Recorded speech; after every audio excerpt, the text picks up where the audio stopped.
Hi there YouTube, welcome back to my channel. This is Lisa the PFJ here. I hope you're all having a lovely Wednesday morning, afternoon, evening, night, whatever time of day it is in whatever lovely part of the world that you're in. Let's get going, and I'm going to do something I've done already but I haven't done for a little while on the channel. I'm going to do a nice little movie review for you and keep it to, I'll upgrade it a bit to maybe 15 minutes or less just to give myself a little bit extra time in case I go on a little bit, as I tend to do.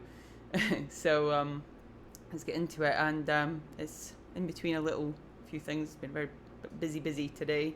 I've got a few things going on, and I will let you know a little bit more about that at the end of the vid.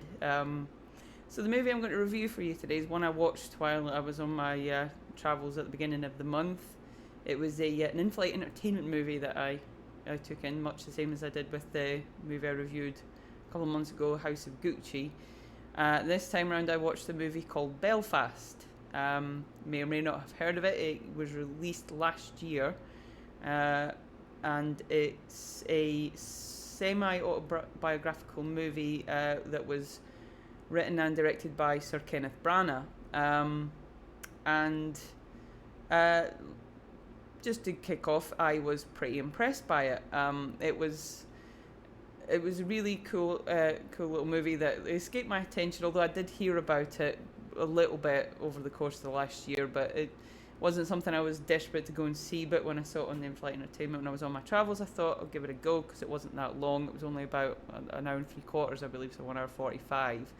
So it didn't take up a great deal of time. So yeah, I was very impressed by it. If you don't know what it's about, like I said, it's semi-autobiographical, so it's loosely based on Branagh's experiences growing up in late 1960s Belfast, and the trials and tribulations that come with that, because if you're not familiar with the history of Northern Ireland at that time, it was a period that was known as the Troubles. So what that means is that there was a lot of strife, political and religious, between the Protestant and Catholic population of the country, which resulted in a lot of violence and a lot of events where a lot of people basically died, to the point where the British military had to get involved and had to patrol the areas just to maintain a level of safety for the citizens. And not knowing a great deal about it, knowing just about what I've been told and what I've gathered over the years, because it wasn't restricted to that era. It went on for much longer after that. It went on into the 80s and into some of the 90s too, before the Good Friday Agreement was struck up between the different factions, and there was a level of peace finally achieved. It was a very unpleasant time for a lot of people, and like I said, a lot of people were badly injured, a lot of people died too, so it was a very, very hard time for a lot of people. And what it focuses on from the very beginning in the movie is the neighbourhood where his family lived. The Catholic population of that neighbourhood were terrorised by a group of Protestant well, there's no better way of putting it. Protestant terrorist group is what they ended up being. Loyalists, I think, as they were called. They represented the ones who wanted to stay, wanted to stay loyal to the British monarchy and stay part of the Union, whereas the other side, the Catholic side, who were the best known faction of their side, were the IRA, or the Irish Republican Army, who wanted to remain part of Ireland. So it goes from there, where the homes of these people are, their windows are broken, cars are set on fire, things are blown up. It's all very scary, and you see the factions of the kid who represents Kenneth Branagh, who's the character is called Buddy, is rushed into his house by his mother along with his brother, and they hide under the tables until everything blows over. And as time goes on, you start to realise that it's just the mother and the two boys, with a little bit of support from the father's parents, who in the movie are portrayed by Dame Judi Dench and Kieran Hines. She gets a little bit of support from them, looking after the kids when when school's over. They go to their house to hang out and spend time with the grandparents. And as it transpires, the father, who's played by Jamie Dornan, works away from home in England and only gets to come back periodically to visit them while he's making money to support them. But as time goes on and they realise how dangerous everything is getting, despite resistance from the mother, who, by the way, should say is portrayed by an actress called Katrina Balfe, um, she's resistant to the idea of leaving because of how attached she is to the area. She's lived there all her life. She grew up there. She raised her kids there. She doesn't want to leave. But as the situation becomes more tenuous and it becomes pretty unsafe, mainly through the father's involvement. The parents are, should I say, by the way, are known as like Ma and Pa. They don't really have a name throughout the thing. They are forced to reevaluate their situation, and the father actually does get involved with, or like involuntarily becomes involved with the group that wants to, the Protestant loyal group who want to take over the neighbourhood by any means necessary, i.e. using a lot of very violent tactics. And there's also a side story with the boys where especially the younger one, who's the focus of the story, his portrayal through the whole thing is pretty innocent, but he gets involved with his cousin, who then gets him involved in a gang. It all seems quite innocent, where she's like saying she's like initiating him to it, where they do little deeds, and it seems fairly innocuous, where she gets him to steal sweets from a shop.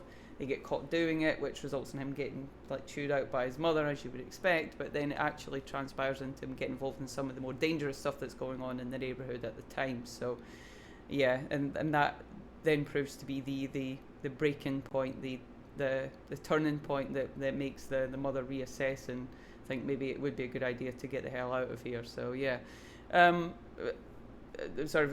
will put a spoiler warning in the title. I keep forgetting. I'm so sorry, because I do start to get on. Once I start, I find it hard to stop. But so on to the description of the film. Like I said at the beginning, I was very impressed by it. I didn't really go into it knowing a whole lot of what to expect.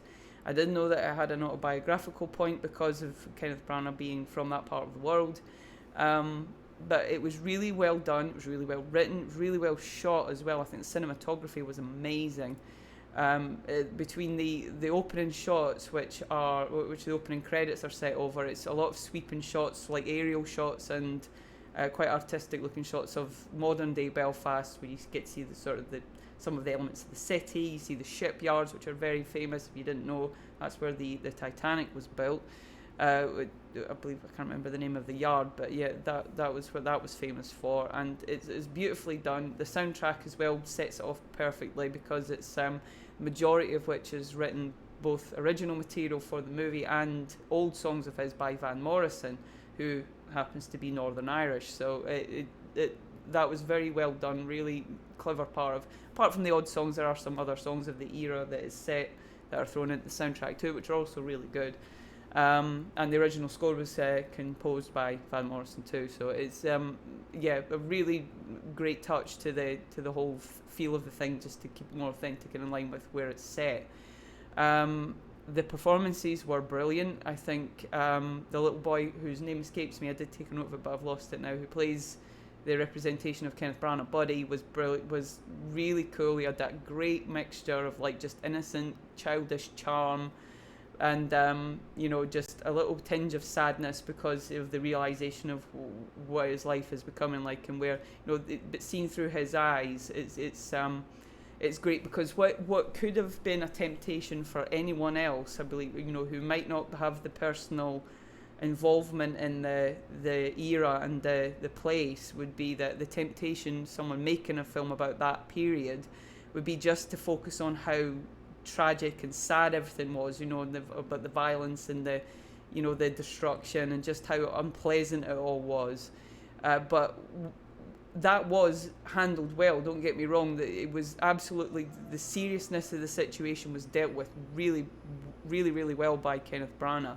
But it was also, because of it being seen through the eyes of the child, it was the innocence and the happiness that he experienced as a kid, living and growing up in that part of the world.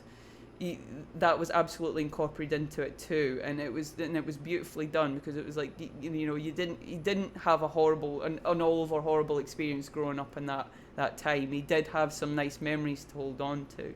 So that was really, I'm very glad that it was handled that way and I think he did it very, very well. The other performances by the actors, so Katrina Balfe, she stood out. I mean, I don't know if you're aware of who she is, but she was probably better known from the last few years for playing Ken Miles's wife in Ford versus Ferrari. But her breakout role was in a TV series that came out a few years back called Outlander, which is like a period fantasy drama where she plays the main sort of protagonist of the story, the main female lead. And she had an absolutely brilliant performance. She's this great mixture of like stern and strict, but loving and caring, and the expressions of emotion when she's starting to realize that there is no way out of this other than for them to leave the area entirely is really well performed by her. I can't give her anything but praise for it. Jamie Dornan is excellent as well, for all that he's not in it as much. He also conveys the seriousness of but he also plays this great, even though he's an absent father to a point, he is away for a reason, and he's got a bit of a sort of head in the sky sort of thing, as it seems, because he's got these ideas of moving them away to like Canada or Australia, whereas he lives and works in England, so that ends up becoming the more realistic get out for them. So he does that really well as well. I do like his performance in it very much.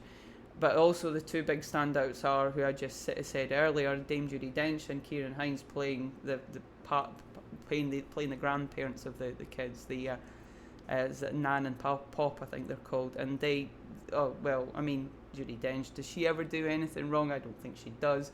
She's she is who she is, and everyone knows she's a legend. She's a national treasure, and she's just an excellent actress, and also does very good Northern Irish accent, which I didn't know actually. She did spend a bit of time when she was younger in Ireland, so I suppose that made it easier for her to do it. And she was in a movie back a few years ago where she played an Irish character. I think it was called Philomena, where that movie, if you ever get a chance to see it, another one it's quite a heartbreaking story. So it's based on true events, but it's worth a watch if you want to see just Judi Dench doing what she does best. I don't think she can do any wrong at this point. So yeah, and Ciarán Hinds, if you're not familiar with him, you will be, because he is one of those guys who's like, if you might not recognise the name, but you will have seen him in something, because he's been around for decades now. I mean, I think the most recent thing people know him from, he was the king of the king beyond the wall in Game of Thrones, and he also played Dumbledore's younger brother in the later Harry Potter movies. Aberforth Dumbledore, and he's an excellent actor, and his personal story, because of like him being the head of the family, but he's a bit you start to see where the Pa character gets his pie in the sky sort of attitude from, is because he's a bit of a jack of all trades kind of character, but master of none. The grandfather, should say, the character played by Ciarán Hinds. But they're this great mixture of being quite strict, but being very just loving and caring, and wanting nothing but what's best for their family. And the conflict you see between, because Judi Dench and Jamie Dornan are the mother-son, is where it all centres from, because she also starts to see that their position isn't anything other than they will need to get out of there eventually. And as much as heartbreaking it would be for a mother having to let go of her son, no matter if they're older and he's an adult, it's something that touched me here as well, because I mean, being a mother myself, I can only imagine how difficult that must be, and leaving you behind, no matter how heartbreaking that would be to do. You at the end of the day, you just want what's best for your kids. So it's like, yeah, it was all very the emotional side was handled, and to the point but not to the point where it was too schmaltzy or a bit too saccharine. But and it was, the seriousness of it was dealt with to the point, not to the point where it was all doom and gloom and you were like just living through the horrors of it all. It was woven through very nicely. The horrific moments were woven through very nicely, with a bit more of an innocence and charm coming from the childish point of view. So all in all, I would give it a big thumbs up. I can't really think of any downsides at the moment. I mean, I think there might have been a few moments that might have went a bit too over the top, maybe with the leader of the local Protestant group who tries to recruit the father, the Jamie Dornan character, Pa. He's a bit of a not a panto villain, but he is just like but then I mean, it might be a very accurate portrayal. The guy might have been that awful, or whoever he's a representation of, if he's not a real character. Feel like he might have just been laid on thick for the point of, you know, having an obvious bad guy to hate on. But I mean, like I said, that could very well have been a very accurate portrayal. So, you know, who am I to judge? But yeah, all in all, like I said, it was an excellent movie. I was very impressed by the whole thing. And one little fun fact I meant to throw in there, sorry, is the thing of the younger character that I meant to mention, the young boy who's at the focus of it all, Buddy, that will, if you see the movie, will make it all the more just enjoyable, is the fact that a lot of the little scenes where you see him telling stories to make his grandparents laugh, or just to make any of the other characters laugh, it turns out it was Kenneth Branagh filmed him when he didn't know. So the boy who played him, the actor, would sit there and he would go off on one, and he was quite, I think the whole basis was that he was quite shy and it felt quite awkward, sort of just going off and talking. But what would happen was Kenneth Branagh or that wouldn't be in the room, and he would start like coming out of his shell and start like telling stories, and then the Kenneth Branagh would just like film him without him realizing, without him knowing secretly, and he would just sort of like record them sort of going off on his little tangent, on his little tales, and to the point where some of it was so good that Kenneth Branagh actually did feature in the movie. So some of the riffing that this boy did, you will see in the film. So it was that, I thought that was a really nice touch. It was really added a bit of authenticity in the after the fact. When I read that fact, I thought that's a really cool little thing to add in there. So yeah, so do watch it if you get the chance. I would recommend it. You don't even need to have really any great knowledge of the background of the story or the history of the thing.